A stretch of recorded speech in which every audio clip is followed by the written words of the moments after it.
Las jornadas de administración, la 29ª jornadas de administración, contabilidad y economía, y en este caso vamos a escuchar a Héctor Toti Flores con el caso de la Juanita. Les cuento un poquitito quién es. Es premio Conex 2008-2018.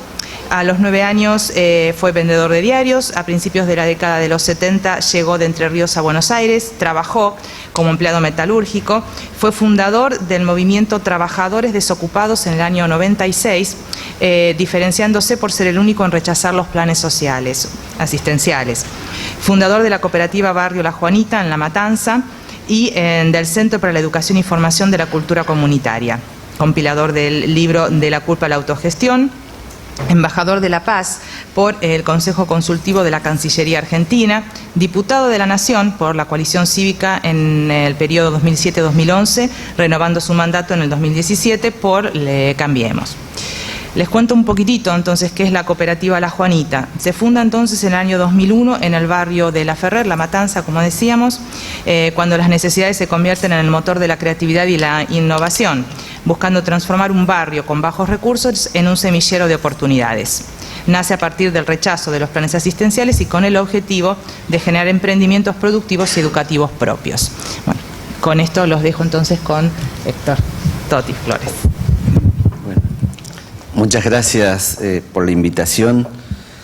La verdad que cuando entraba a la universidad, me acordaba ya por los años 98, 99, habíamos hecho también un sábado una reunión acá para armar lo que después fue la coordinadora de movimientos piqueteros, porque venimos de ahí. Sí, yo fui parte de los que en los años 90 nos quedamos sin trabajo y la única manera de visibilizar el tema de la desocupación en ese momento era salir a la calle y fundamentalmente poder encontrarnos con otros trabajadores desocupados, porque desde los medios y desde el gobierno se negaba de que Argentina había sufrido una transformación muy profunda, donde quedaban fuera del aparato productivo millones de trabajadores. Y digo millones y no estoy exagerando. Nosotros cuando compilamos el libro De la culpa a la autogestión, buscamos en los diarios para recordar en esos momentos que pasaba, y uno de los titulares que más nos impactó fue allá por el año 95, cuando la reforma del Estado dejó fuera del trabajo a más de 500.000 personas, y en ese mismo diario aparecían 50.000 trabajadores metalúrgicos en Córdoba, en la calle. Ese era el momento en que vivimos y el momento en que para nosotros nos cambió la vida. Digo, cuando hablamos un poco de para atrás de la historia y todas esas cosas, lo que nos pasó en Argentina, eso es fuerte. Y acá en la universidad armamos esas coordinadoras de movimientos sociales que después tuvo una participación importante en la Asamblea Nacional Piquetera en el año 2001, digamos, ¿no? Por supuesto que eran tiempos distintos. Nosotros con los movimientos desocupados lo que queríamos era visibilizar de que estábamos desocupados. Nunca fuimos al centro porque lo que más importante era estar y mostrarnos con la gente que estábamos pasando situaciones parecidas, porque estar desocupado nos daba mucha vergüenza, teníamos culpa, siempre aparecía algún elemento que nos hacía ver de que en realidad era un problema personal y no un proceso colectivo. Creo que lo más interesante de los movimientos piqueteros fue que mostraron que era una cuestión de un plan económico que había dejado afuera a millones de personas, y que no solamente era en Argentina sino en el mundo. Esa idea de que no solamente era en Argentina, sino en el mundo, lo descubrimos cuando participamos en un foro que se hacía en Porto Alegre, el Foro Social Mundial, donde vimos movimientos desocupados de todo el mundo. Eso nos hizo cambiar la idea, aquello que teníamos más de 40 años, dijimos, ¿qué vamos a hacer, digamos, no? Y en esa época también se escribía muchas cosas. Hay un libro que había sido parte de la lectura obligada de esa época, de Jeremy Rifkin, un sociólogo que planteaba el fin del trabajo. Y esa idea del fin del trabajo nosotros nos ponía en una contradicción, pero nosotros que vivíamos en barrios pobres donde faltaban cloaca, vivienda, asfalto, decíamos, bueno, pero ¿quién va a hacer este trabajo que necesitamos? ¿Quién va a hacer para mejorar nuestra calidad de vida? Y lo que nos habíamos dado cuenta a partir de esta relación con las universidades, con gente que nos venía a contar qué estaba pasando en el mundo, era que había cambiado la modalidad del empleo. Nosotros tuvimos esa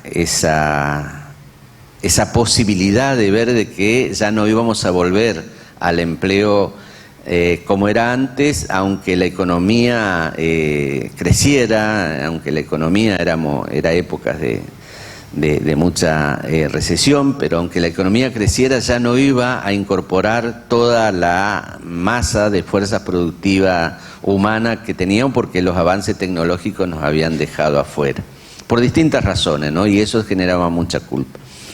Pero lo que nos habíamos dado cuenta que lo que había cambiado era la modalidad del empleo y por lo tanto teníamos que buscar nuevas formas para tratar de generar riqueza a partir de nuestro trabajo, porque nuestra condición de trabajadores no había cambiado.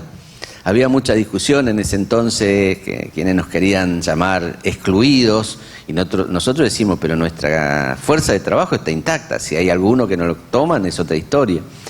Y ahí nos dimos cuenta a partir de analizar los movimientos sociales que surgieron en la época de los años 90, de que teníamos que autogestionar nuestro propio trabajo.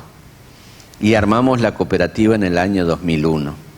La verdad que era una locura, porque un proyecto de armar algo que tenía una visión de futuro en un año muy difícil, todo el mundo decía, esto no va a andar, digamos, ¿no? Y en septiembre del 2001 decidimos entrar a una vieja escuela abandonada. El proyecto es bastante raro en su nacimiento, porque para un movimiento de desocupados, gente que estaba desocupada, era lógico que armara una cooperativa de trabajo.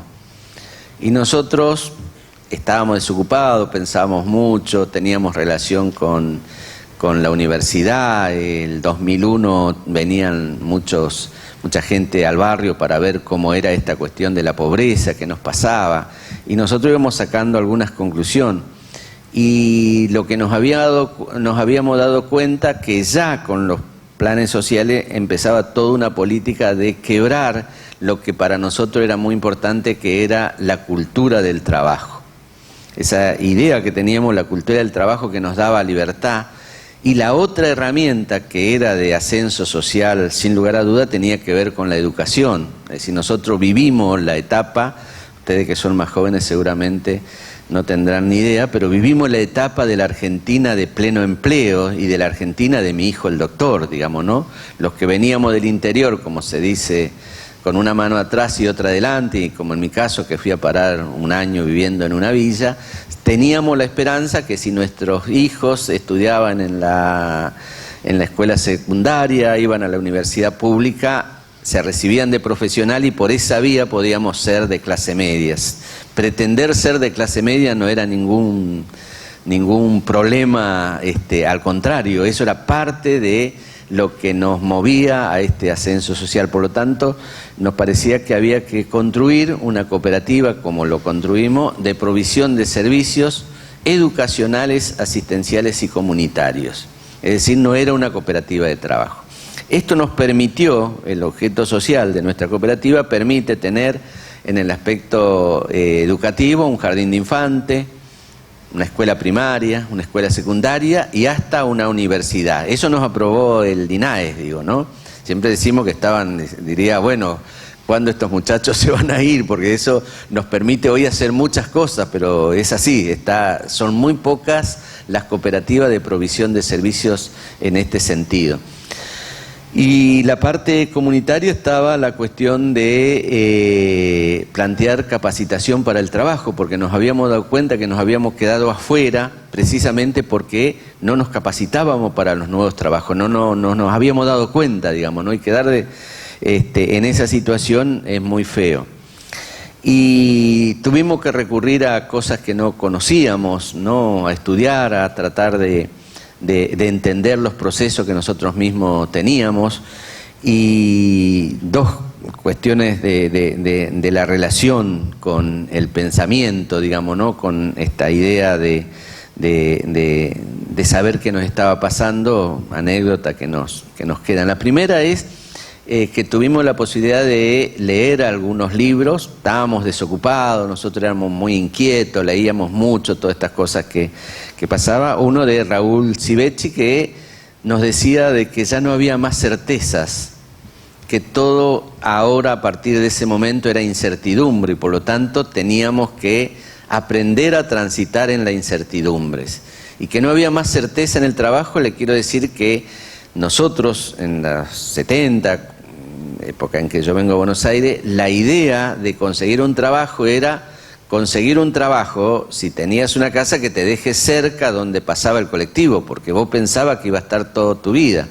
Y en el caso nuestro, que veníamos y vivíamos en principio en una villa, la villa también era un lugar de tránsito, tanto es que las construcciones eran de madera, casilla de madera, porque después cuando comprabas el terrenito vos te lo llevabas, lo ponías en el fondo y después empezaba a construir tu casa. Todas las cosas que a lo mejor hoy le pasan en la cabeza a los chicos no tienen nada que ver con lo que nos pasaba a nosotros. Y generalmente comprabas el terrenito en donde pasaba el colectivo cerca, que te dejaba en la fábrica, porque vos pensabas que iba a vivir tu vida laboral siempre en el mismo lugar. Es decir, si era una fábrica importante, vos tenías ahí, no, de acá no me voy. Hoy eso es impensado, hay que pensar otra forma del trabajo, en todo caso después lo vamos a conversar. Así que bueno, con todo eso fuimos aprendiendo cosas. Cuando empezamos nuestro emprendimiento, que eran de subsistencia, vinieron algunos chicos de la Universidad de Buenos Aires y alguien nos dijo: lo que ustedes están haciendo, esto es maravilloso, esto está escrito, ya lo han hecho otros en Europa, esto es autogestión. No teníamos ni idea. Digo, hoy yo puedo decir muchas cosas que en su momento aprendimos todos. Y nos dio una página de un autor, Rosamballón, que había, italiano creo que era también, que había trabajado toda esta cuestión de la autogestión. Nos encantó porque eso te daba libertad, qué sé yo, todo cómo se iba moviendo en el mundo. Y a mí se me ocurre, tal cual una charla como esta en la Universidad de Buenos Aires, decir, bueno, nosotros estamos, me quise hacer el pícaro y digo, estamos ahí trabajando con la idea de Rosamballón, y salta un chico y me dice: Rosamballón, un traidor estalinista, que no tenía ni idea, nunca más lo dije por la duda, digo, uno va aprendiendo, digamos, esto es lo que tienen las organizaciones sociales, que va aprendiendo, y en esa relación con la intelectualidad es que se va fortaleciendo lo que vos hacés. Por supuesto que entendimos lo que era la autogestión y nos definimos como defensor de esta forma de construir trabajo, digamos, ¿no? Bueno, la cooperativa surge así. Nosotros teníamos el sueño que el proyecto educativo lo íbamos a financiar con nuestros emprendimientos, porque siempre pensamos a lo grande, digamos, ¿no? Nunca, eso sí es parte constitutiva de nuestra cooperativa, nunca nos achicamos, digamos, ¿no? Nosotros teníamos sueños, queríamos construir esta cooperativa que diera posibilidad a nuestros hijos y a nuestros nietos de pensar como nosotros, en que la posibilidad de ascenso social era posible. Así que armamos esto y el proyecto era fundamentalmente el proyecto educativo. Decíamos que nuestros emprendimientos lo tenían que financiar. Pero tuvimos que modificar muchas cosas. Ahí en la presentación está el tema de, al mismo tiempo fundamos lo que llamamos Centro Formador de Cultura Comunitaria, que era la sigla del CEFOC, ¿no? Dijimos, bueno, vamos a construir el CEFOC. Apenas nos instalamos en una escuela que habíamos ocupado y que llegamos a un acuerdo con los dueños y lo tomamos en comodato, abrimos y pusimos un enorme cartel que decía Centro Formador de Cultura Comunitaria, y los vecinos empezaron a acercar, digamos, ¿no? Para ver qué era lo que íbamos a hacer ahí. Era medio raro todo, y entonces nos decía, ¿y quién nos va a enseñar la cultura comunitaria? Bueno, ahí se nos planteó un problema, no teníamos ni idea. lo primero que hicimos era no macanear y entonces le cambiamos el nombre. Ya no era centro formador, sino dijimos, vamos a construir un espacio y le pusimos Centro para la Formación de Cultura Comunitaria, porque eso lo teníamos que hacer entre todos. Pero habíamos empezado muy arriba, diciendo nosotros, no nos habíamos dado cuenta que cuando decís centro formador, alguien tiene que formarte. Y así aprendimos a los golpes, a los ponchazos, como se dice en el interior, para construir esta cooperativa. El primer dato importante es que nuestros emprendimientos productivos no podían financiar nada ni nuestra propia vida. Y bueno, empezamos con algunos emprendimientos, una panadería artesanal, que era un horno de barro, un fuentón para hacer la masa, palito de escoba para estirarlo, y hacíamos 60 kilos de pan por día y 60 docenas de medialuna. La medialuna era más barata y con eso vivíamos. Se había armado un nodo de trueque ahí en la escuela, por lo tanto ahí teníamos un lugar para vender todo lo que quisiéramos, pero eso es lo que nos daba nuestra fuerza de trabajo. Y también nosotros fuimos armando de alguna manera una explicación para la gente que venía y nos decían, pero ¿cómo hacen esto? Es un esfuerzo enorme hacer todos los días eso, y que sea más o menos de sobrevivencia para los compañeros que trabajan, porque eso se vendía y nos repartíamos y con eso comíamos 4 o 5 compañeros de los que trabajaban en la panadería, y nos fundíamos varias veces. Fundirse era que no nos alcanzaba la plata que recaudábamos para comprar la bolsa de harina para el día siguiente, digamos, ¿no? Teníamos la suerte que estaba a 8 cuadras una distribuidora de harina, entonces íbamos y comprábamos una bolsa por día. Muchas veces lo traíamos al hombro. Cuando alguien nos prestó una carretilla ya nos habíamos tecnificado, digamos, ¿no? Pero todo fue un gran esfuerzo. Eso nosotros lo sabíamos como trabajadores, no era un problema, digamos, al contrario, era cosa que nos dignificaba. Y armamos esa panadería. Con eso teníamos una salida al barrio, vendíamos el pan a $1 y la docena de medialuna también a $1. Alguna vez vinieron también otras personas a enseñarnos de costo y toda esa historia y cómo armar los emprendimientos, y nos decían, pero el pan a $1, tienen que trabajar mucho para poder ganarse unos mangos. ¿Por qué no lo aumentamos? Qué sé yo, en ese momento en la panadería del barrio estaba $3,50, podíamos. Nosotros decíamos que no, porque esa era la entrada al barrio y a lo mejor la gente en ese momento era lo único que tenía para llevar a su casa, y si no era un poco más de $1, a lo mejor no le alcanzaba. Y así que teníamos una enorme discusión con el capacitador. Y eso era por convicción, digo, ¿no? En algún momento medio se enoja con nosotros porque dice, pero bueno, si no van a hacer el emprendimiento sustentable, ¿para qué estoy yo acá? Dice, entonces se enojó, dijo, nos vamos, cuando nos estaba enseñando lo que era punto de equilibrio, nunca me voy a olvidar.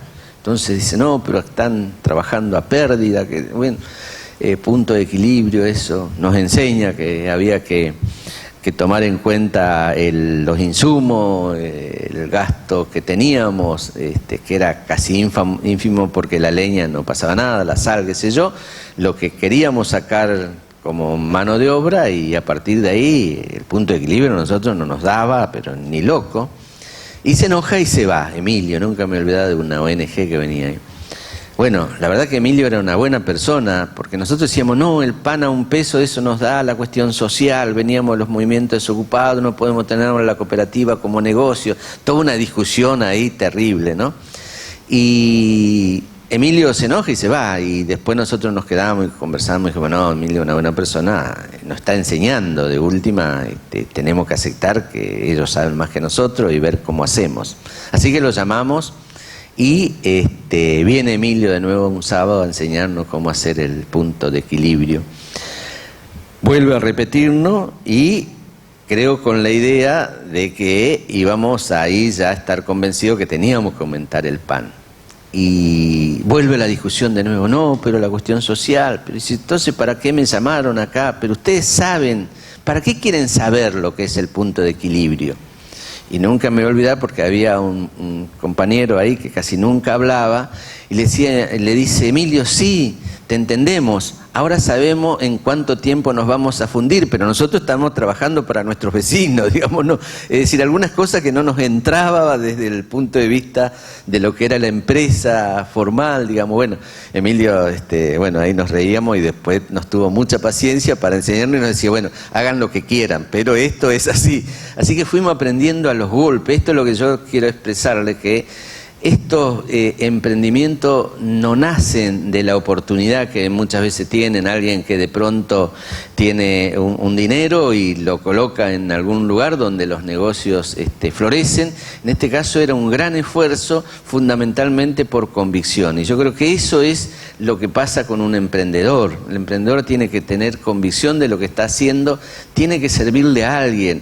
Porque cuando solamente está pensando en que le sirve a la propia persona, en cualquier lugar puede poner la plata, su esfuerzo, qué sé yo, pero cuando lo hace con una mirada social, la cosa cambia. El compromiso ya no es con uno mismo, con la familia, sino con el otro que es el cliente de alguna manera, pero también con el otro que nos ayudó, digamos, ¿no? Esto para aprender estas cosas. Bueno, así nace La Juanita, Esta panadería artesanal se transformó luego, otra cuestión del relato que teníamos cuando venía la gente a preguntarnos por qué no conseguíamos máquina, no pedíamos el Estado. Nosotros estábamos peleados con el Estado a partir de los planes sociales, digo. No es que no queríamos, en el 2001 rogábamos que alguien venga a ofrecernos un plan, digamos, ¿no? Pero estábamos peleados en el sentido que no queríamos depender. Y entonces nos decían, no, pero pidan el plan mano a la obra, que es uno de los planes más interesantes que habían surgido en ese momento, te dan máquina, y nosotros hacíamos, si no queremos máquina porque queremos probarnos que lo más importante de lo productivo está en la fuerza de trabajo de las personas. Y hacíamos de nuestra panadería casi como una cuestión de principio. Hasta que la Embajada de Canadá, ya por el 2004-2005, nos ofrece un subsidio para comprar máquinas para la panadería y le dijimos sí, ningún problema, y a partir de ahí cambió nuestra vida. Ahí entendimos que la máquina, todas esas cosas, puede dar proyectos absolutamente distintos, que si lo hacíamos de manera artesanal era solamente mantenernos ahí, sobrevivir, pero nosotros ya con una economía distinta empezábamos a pensar también de manera distinta en ese sentido.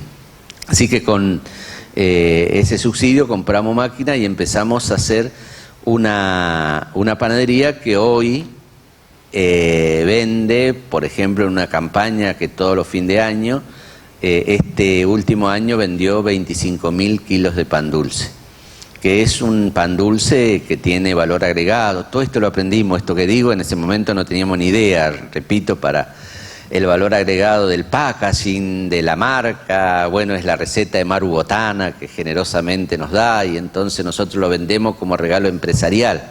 Pero podríamos decir, qué sé yo, el pan dulce sale en el mercado como los pan dulces que vende Maru Botana, y nos dice no lo vendan menos de 400 pesos. Bueno, es 400 pesos más IVA. Ese es el valor del pan dulce, con un costo, por supuesto que los insumos son de primerísima calidad, pero que tiene mucho valor agregado. Pero podríamos decir, vendiendo 25.000 kilos de pan dulce, nos olvidábamos de la gente de nuestro barrio. Y no, la idea es vender el pan dulce a 400 pesos como regalo empresarial, o particulares que lo compran, que tienen posibilidad de comprar ese pan dulce, y al mismo tiempo, exactamente el mismo pan dulce, lo vendemos en el barrio en el último año, creo que a 50 pesos el kilo, el mismo pan dulce. Es decir, y entonces nosotros decimos, el pan dulce de nuestra cooperativa dejó de ser una mercancía para transformarse en un producto de integración social, porque lo más importante para nosotros, digamos, ¿no?, que tiene el pan dulce es la etiqueta, que cuenta la historia de Maru Botana, de la cooperativa, cómo nos fuimos integrando a eso, y dice la importancia que tiene que ese pan dulce se esté saboreando en la casa de una familia pudiente que puede pagar los 400 pesos, pero que al mismo tiempo, de alguna manera, ayuda a que una familia en nuestros barrios pueda comprar ese pan dulce a 50 pesos, exactamente el mismo, si no, no lo podría comprar. Y eso hace que esa relación, digamos, de las distintas familias achique la brecha entre los distintos sectores sociales que de alguna manera generan estas discordias y todas esas historias. Porque para nosotros la cuestión más importante es que en la cooperativa podemos probar que la integración es posible, digamos, ¿no? Porque nosotros pudimos sostener esta cooperativa, que hoy es visitado y los invito, por estudiantes, por todo, que pueden hablar con la gente, preguntarles cuánto ganan, qué sé yo, toda la historia, a partir de esa idea de integración. La primera experiencia que hacemos después de pasar los años más duros, 2001, 2002, 2003, 2004, en 2004 abrimos el Jardín de Infante. Este proyecto educativo tiene un jardín de infante que es cuota cero, no se cobra nada, y lo sostenemos con un sistema de padrinazgo, digamos, ¿no? Cada niño tiene un padrino, lo sostuvimos muchos años, ahora tenemos ayuda del Estado para el sueldo de las maestras, pero toda la cuestión operativa se sigue sosteniendo con estos emprendimientos y estas ayudas. Después tenemos la panadería, tenemos una editorial donde nosotros producimos nuestros propios libros y los vendemos. Eso es muy importante como ayuda al no estar el 40 y pico % que se lleva a la librería, nosotros vendemos directamente, entonces la editorial es una fuente de entrada muy importante. Ahora también supimos que los libros se venden menos, ahora te dicen lo pones en un PDF, qué sé yo, y ya la cosa es distinta. Lo bueno es que tenemos la capacidad de ver un poquito más adelante por lo que nos pasó, digamos, nosotros no nos transformamos en conservadores que ahora vamos a conservar todo esto. Otro emprendimiento, hemos hecho muchos. Yo siempre digo que hay veces voy a algunas charlas donde me presentan como un emprendedor exitoso, y yo le digo lo que más aprendí es a fundir emprendimiento, porque como es pruebas y entonces vos vas aprendiendo. Pero eso no quiere decir que uno tenga la autoestima baja, sino todo lo contrario. Siempre que fundí fueron de manera creativa, nunca igual, porque hemos aprendido. Algunas cosas no hay que hacer. Qué sé yo, en la panadería cuando nos iba bien, allá por el 2002, ¿qué hicimos? Como eso vendíamos, qué sé yo, metimos a trabajar como 8 o 10 compañeros, duró 2 meses, ahí sí se fundía en serio, no había espacio físico para trabajar, era una locura de esa locura que hicimos. Después tuvimos un taller de costura, que también, allá por el 2003, en relación con un diseñador fashion, Martín Churba, que nos ayudó a armar el taller, exportamos guardapolvos a Japón. Y parecía increíble porque lo más interesante era que un taller de 6 personas en un barrio pobre de La Ferrere, pudiera relacionarse y armar un proyecto con el diseñador de moda del barrio norte, digamos, ¿no? Los lugares a veces son emblemáticos. Yo cuando tuve que ir a conversar con él, estaba en Posada y Rodríguez Peña, digamos, ¿no? Su taller. Y eso generó enorme expectativa mediática y salíamos en la tele. Pero ahí nos dimos cuenta de la importancia que tenían las personas, porque muchas veces me dicen, pero ¿cómo te relacionaste con Churba? Más que nada en el mundo de la moda, en el mundo del diseño, que es como un dios para muchos jóvenes. Y yo le digo, bueno, porque no tenía ni idea de quién era Churba. Nos dijeron, Churba, sí, vamos a ver, un diseñador, y fuimos y hablamos. Era una persona muy generosa, nos enseñó todo el mundo, todos los secretos del mundo de los negocios alrededor del diseño y toda esa historia. Y luego tuvimos en nuestro propio taller un programa para exportar 100.000 remeras a Italia. Y lo hicimos y generó mucho trabajo. No lo pudimos sostener porque el pedido de esta exportación eran prendas, remera con algodón orgánico y no pudimos certificarlo. Nosotros sabíamos que el procedimiento, porque esta también era una cadena asociativa con hermanos originarios en el Chaco, con una cooperativa que producía algodón, lo producían de manera natural, pero estaban muy cerca de otros sembradíos que hacía que se trabajara con químico y de alguna manera contaminaba. Y también en la cadena nosotros teníamos la que producía algodón, una cooperativa también de una empresa recuperada en Pigüé, ex Adidas, hacía la trama, nosotros hacíamos la confección y una red de comercio justo en Europa, en Italia, vendía la prenda. Pero no podíamos garantizar tampoco el desmote, como se llama, una parte de la cadena, no había cooperativa que pudieran trabajar en eso y el volumen era muy chiquito. Los que nos facilitaron para hacer eso decían: yo tengo que parar, limpiar toda la máquina, qué sé yo, para que no haya contaminación y trabajo 3 días para ustedes. Nosotros creíamos que era impresionante, pero para esa empresa que producía miles de kilos o centenares de miles de kilos de algodón, era 3 días de trabajo. Entonces no pudimos garantizar eso y eso se nos cayó. Y acá descubrimos una cosa, después de muchos años, cuando nosotros quedamos desocupados, nos decían: pero ustedes quedaron así por cuestiones del mercado. Y siempre decíamos: ¿qué es el mercado? Digamos, ¿no? El mercado dice tal cosa, el mercado de pronto...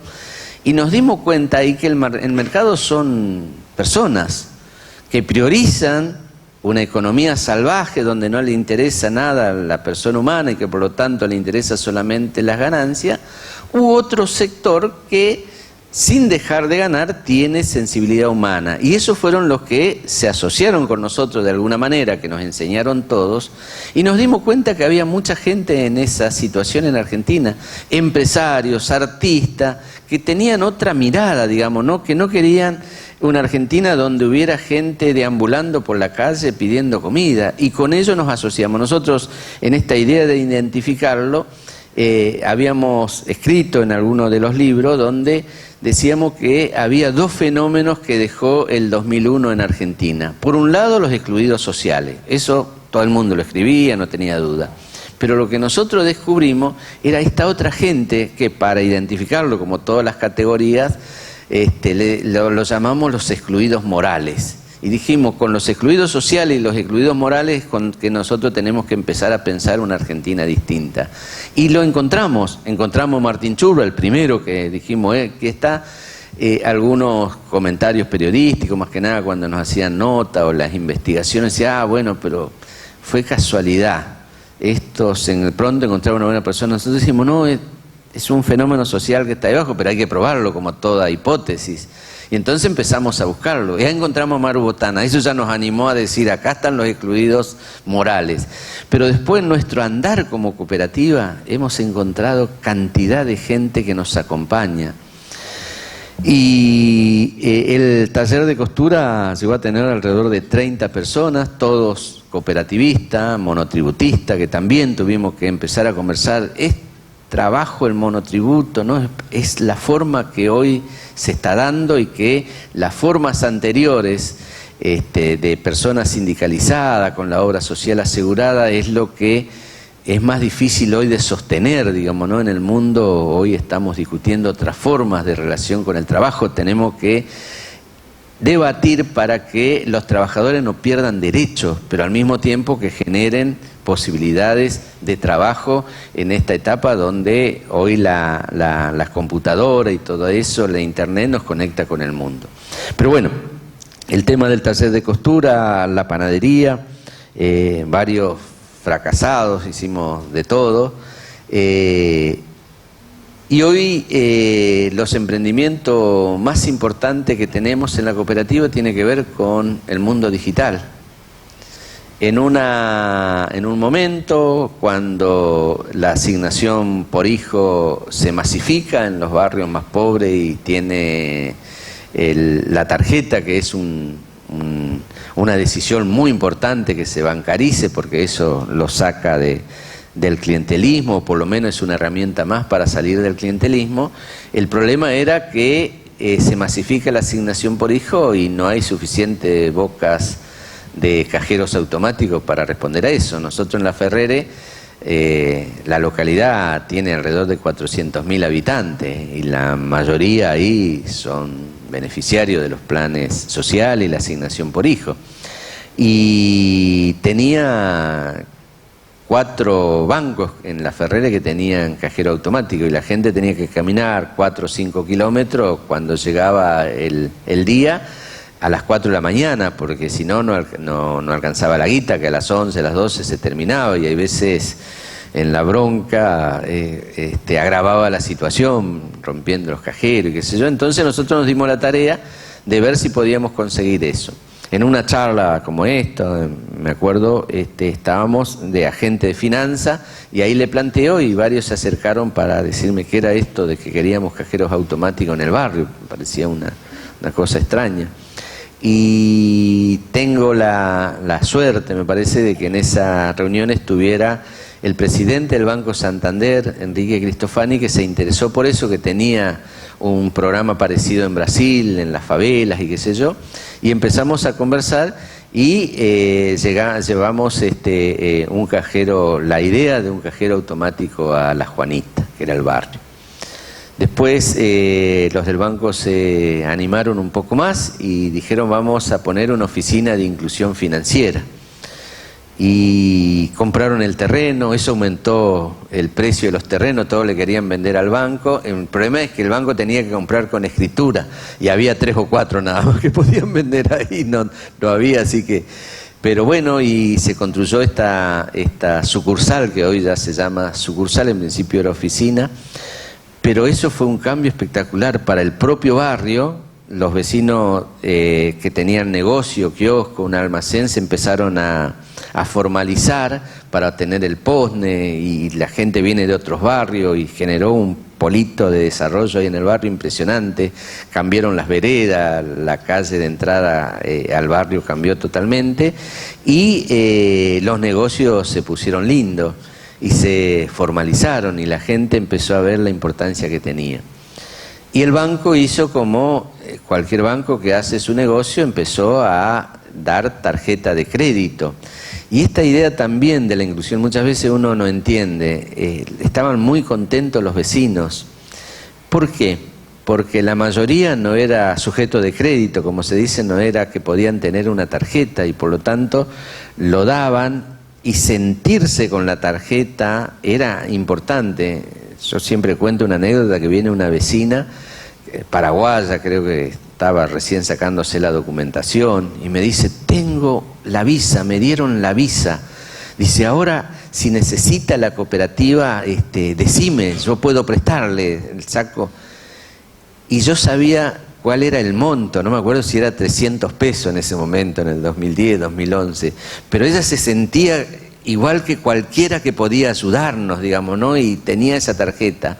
Esa idea de inclusión que a veces parece que para el que tuvo toda la vida la posibilidad de tener tarjeta es algo insignificante, para la gente era importante. Así que dieron muchas tarjetas en el barrio, qué sé yo, y también por una cultura estaba la tarjeta de los planes, qué sé yo, la gente no tenía muy claro si había que devolverlo y entraron en moras mucho. Y entonces nosotros queríamos acompañar, porque dijimos, somos responsables de esto. Nos pareció que era un error del banco de masificar todo esto sin ver bien, sin ayudarlo a resolver el problema. Claro, los chicos que trabajaban a porcentaje, y entonces, ¿viste? Cuando más tarjeta vendían, mejor. Pero tuvimos que reaprender todo y nos ofrecimos para salir a decirle al vecino que había que pagarlo, que conversara con nosotros, no había problema porque los conocíamos la mayoría. Y el banco dice, no, eso no se puede hacer porque es una cuestión privada, no podemos darle los datos, pero sí se podemos hacer lo que hacen en cualquier lugar para cobrar las moras, es poner algunas cabinas y lo hacemos por teléfono. Y bueno, aceptamos eso, 3 compañeros empezaron a trabajar a eso y eso dio inicio a un call center, que hoy tiene relación, primero empezó solamente con una plataforma para los vecinos ahí, después se extendió a otro, porque esto se replicó en otros barrios, en Don Orión, en San Miguel, y ahora se va a replicar en 10 barrios como los nuestros, esta sucursal de integración financiera. Y hoy el call center, que tiene 32 personas trabajando, ya hace operatoria para todas las sucursales, es decir, hay distintos espacios, digamos, ¿no? Lo cual generó una gran oportunidad, y trabajar en el call center para nuestros vecinos, que acá también tuvimos algunos que aprender mucho. Cuando decidimos hacer un call center, que creo que iban a trabajar 12 personas, el banco, por supuesto, hace la capacitación y nos dice quiénes eran los postulantes que podían ir. Por supuesto que eran aquellos que estaban terminando el secundario, o habían terminado el secundario y estaban entrando a la universidad. Nosotros decimos, bueno, no hay muchos, pero una cuestión simbólica, flaquitos y de ojos celeste, que si las chicas también. Y esos fueron los que eligieron, digamos, los primeros que eligieron. Y nosotros en la cooperativa dijimos, no, pero estos chicos pueden conseguir trabajo en cualquier lugar. Lo que queremos es lo que sigue, lo que no, que son buenos, pero que le dijeron, no, porque no terminaste el secundario, no, porque tenés tal problema, no pueden entrar. A esos queremos. Y bueno, el banco nos aceptó que esa era parte del programa que teníamos, para que sea inclusión de los que no podían incluirse de alguna manera en estos trabajos.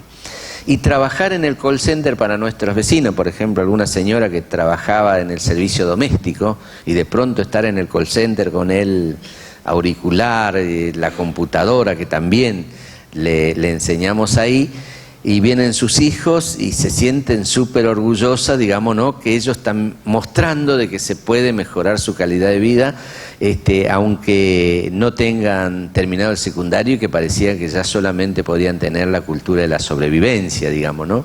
Y eso para nosotros es muy importante. Hoy el call center tiene 32 personas y en muy pocos días, pocas semanas, estaremos casi duplicando la cantidad de personas que tiene. Trabajan 6 horas, eso también es una facilidad para las mujeres. Fundamentalmente pueden llevar sus hijos a la escuela, retirarlo o hacerlo retirar por alguien, y tienen el sueldo que tienen, mejor dicho, en la cooperativa no se llama sueldo, se llama retiro de adelanto, de excedente, como en cualquier call center, y eso hace sin lugar a duda mejora en la calidad de vida. Esta idea del call center, que lo contamos en todos lados, qué sé yo, alguna vez nos encontró, y con esto voy terminando con relación a los emprendimientos, qué sé yo, nos encontró con Juan José Campanella, y estaba muy interesado en armar una película sobre el conurbano, y nos dijo de si teníamos algunos pibes que estuvieran presos, digamos, ¿no?, para que cuenten las vivencias y cómo están saliendo y esas cosas, de acuerdo al argumento que tenía la política. Nosotros, por supuesto, le dijimos que sí, y viene a la Juanita. Y le presentamos 4 o 5 pibes, y era Campanella, y que venía a verlo para hacer una película. Entonces los pibes, para sobrevivir, son bastante pícaros, le empezaron a contar historias que nosotros nos queríamos morir, parecían los gángsters más importantes del oeste, qué sé yo. Yo siempre digo, queriendo aparecer en la película de Campanella. Y cuando se van, nosotros ahí estábamos 2 o 3 escuchando, decidimos contarle a Campanella. Dice, mirá que te están exagerando. Dice, no, me di cuenta, pero eso es lo maravilloso para el cine, que eso, tienen más imaginación que yo. Digo, este está más loco que nosotros. Y ahí nos empieza a contar la importancia que tiene la creatividad en estos lugares. Lo mismo que nos había dicho Churba de alguna manera, ¿no?, que nos enseñó toda la cuestión del diseño. Dice, la creatividad, esto es impresionante. Dice, y vos sabés que acá hay cosas que en Argentina no están, pero sería interesante ver si estos pibos pudieran aprender algo de los oficios digitales. Hoy puedo entenderlo, en ese momento oficios digitales, decían, no, pero si nunca han agarrado una computadora, no, pero tienen el teléfono, hay un debate. Dice, mira, nosotros para hacer la película Metegol tuvieron trabajaron 600 personas. Yo pasé esos dibujitos, 600, uno no entiende, veo los prejuicios aparecen en todo momento y en todo caso después me refiero a esta cuestión de los prejuicios. 600 personas y se dio cuenta que no entendíamos qué nos quería decir, ¿no? Y nos dice, no, imagínate vos una obra de un edificio que se va a construir. Dice, ahí sí, hay 600 personas y vos lo ves. Sí, le digo, sí, ahí es más fácil. 10 pisos, qué sé yo, gran cantidad de trabajadores. Dice, bueno, fíjate, ahí hay un proyectista que hace el proyecto, qué sé yo, después el arquitecto que diseña cómo va a ser el trabajo, cómo va a ser, en cuántos meses se va a terminar, qué sé yo. Después están los maestros, ahí ya empezás a incorporar varios maestros mayores de obra, los que pegan los ladrillos, vas haciendo una pirámide, dice, la base se va extendiendo. Lo mismo pasa con los oficios digitales, dice. Hay alguien que diseña el software, qué sé yo, está toda esa historia, y hay otros que van haciendo, y ahí nos contó que el que hace mover la mano del dibujito, que no sé cómo se llama, eso es un oficio. Ese hombre, dice, hace muchas veces solamente eso, muchas veces como en la fábrica. Por supuesto, si quiere estudiar otra cosa, puede hacer otro, texturizado de piel, también otra cosa, digo, ¿no? Y dice, esos oficios se aprenden en 4 o 5 meses. La verdad que a nosotros nos voló la cabeza. Y entonces empezamos a trabajar en eso, con Campanella, con esto de arte, ¿cómo se llama? El Fondo Nacional de las Artes, qué sé yo, y empezamos a ver la importancia que tenía esto. Y la verdad que hoy uno de los proyectos más importantes que tiene la Juanita es lo que Campanella también en esa capacidad para sintetizar le llama los potreros digitales. Nosotros tenemos ahí un espacio donde se está enseñando esta cuestión de los oficios digitales, y no solamente es la enseñanza para ver si el chico consigue en algo, sino que hemos comprometido en esta idea de integración social a las empresas para que vayan y desde ahí empiecen a tomar gente que se van capacitando. Y ya hay varios trabajando en importantes empresas. Dentro de esas empresas estamos ahí terminando un convenio con Alcentur, que es una empresa importantísima en la cuestión de servicios digitales. Estamos trabajando con la gente de IDEA, del coloquio, digamos, ¿no?, de ideas también para generar estas empresas que puedan incorporar trabajadores. Hace poco, en febrero, empezó todo un programa con una empresa tercerizada de Denor, donde van a tomar 80 trabajadores y ya tienen 60 en la empresa con trabajo en blanco. La condición es que no sea empresas que vengan a buscar mano de obra barata y que repitan lo mismo que pasa muchas veces, que van perdiendo sus derechos, sino al contrario.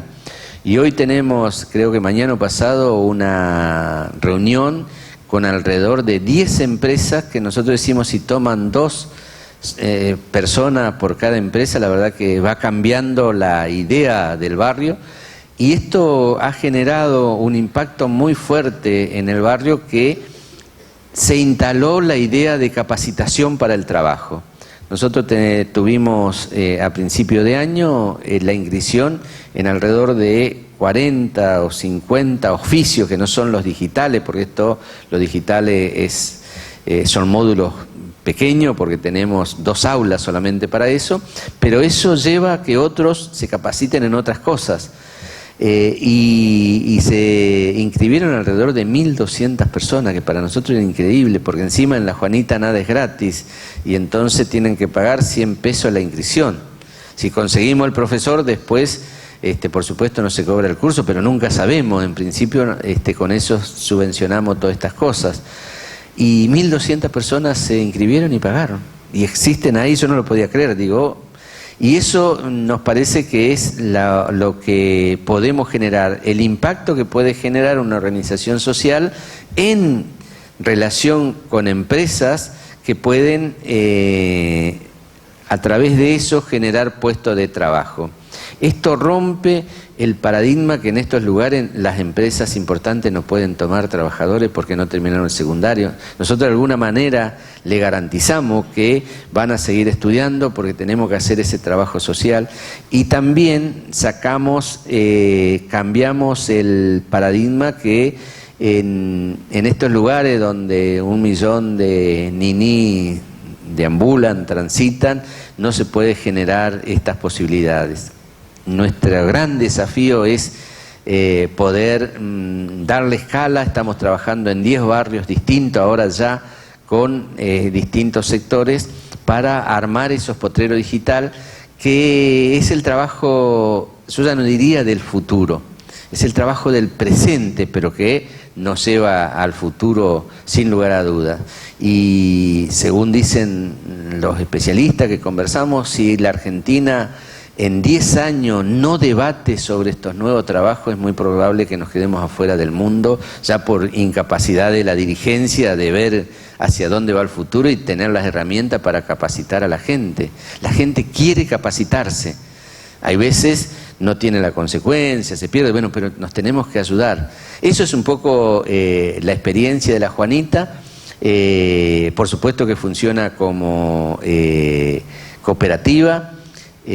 Nosotros llamamos a todas estas empresas que trabajan con nosotros como socios, y descubrimos también que cuando más socios tuvimos, más libres somos, y eso también nos anima a decir de que es muy interesante y es muy nos da una mirada para adelante cuando podemos encontrar estas personas. Nosotros hacemos centro no tanto en la empresa sino en las personas, digo, ¿no? En el gerente que tiene esta mirada más humanista y esas cosas, digamos, ¿no? Pero bueno, ¿por qué lo hicimos esto? Y con esto termino. Nosotros decimos que lo hicimos esto porque nunca nos paramos desde la carencia. Desde cuando nos querían declarar excluidos y no se sabía por qué, nosotros dijimos, tenemos nuestra fuerza de trabajo intacto. Cuando nos dijeron no van a poder sobrevivir sin planes sociales, probamos 20 años después que es así.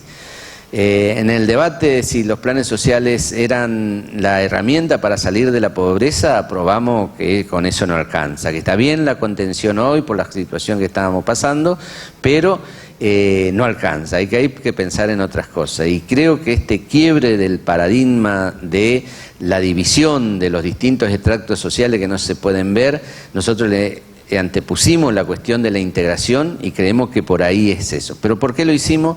Porque nunca nos paramos desde la carencia, sino que nos paramos desde la dignidad. Y dignidad tienen todos los hombres.